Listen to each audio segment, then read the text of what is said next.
پھر ان کے بعد ہم نے موسیٰ اور ہارون کو اپنی نشانیاں دے کر فرعون اور اس کے سرداروں کے پاس بھیجا، تو انہوں نے تکبر کیا اور وہ گناہگار لوگ تھے۔ تو جب ان کے پاس ہمارے ہاں سے حق آیا تو کہنے لگے کہ یہ تو کھلا جادو ہے۔ موسیٰ نے کہا، کیا تم حق کے بارے میں جب وہ تمہارے پاس آیا یہ کہتے ہو کہ یہ جادو ہے؟ حالانکہ جادوگر فلاح نہیں پانی کے۔ وہ بولے، کیا تم ہمارے پاس اس لیے آئے ہو کہ جس راہ پر ہم اپنے باپ دادا کو پاتے رہے ہیں اس سے ہم کو پھیر دو، اور اس ملک میں تم دونوں ہی کی سرداری ہو جائے، اور ہم تم پر ایمان لانے والے نہیں ہیں۔ اور فرعون نے حکم دیا کہ سب کامل فن جادوگروں کو ہمارے پاس لے آؤ۔ چنانچہ جب جادوگر آئے تو موسیٰ نے ان سے کہا کہ جو تم کو ڈالنا ہو ڈالو۔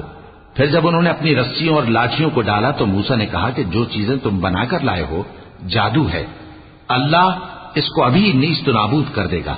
اللہ شریروں کے کام سنوارا نہیں کرتا، اور اللہ اپنے حکم سے سچ کو سچ ہی کر دے گا، اگرچہ گناہگار برا ہی مانے۔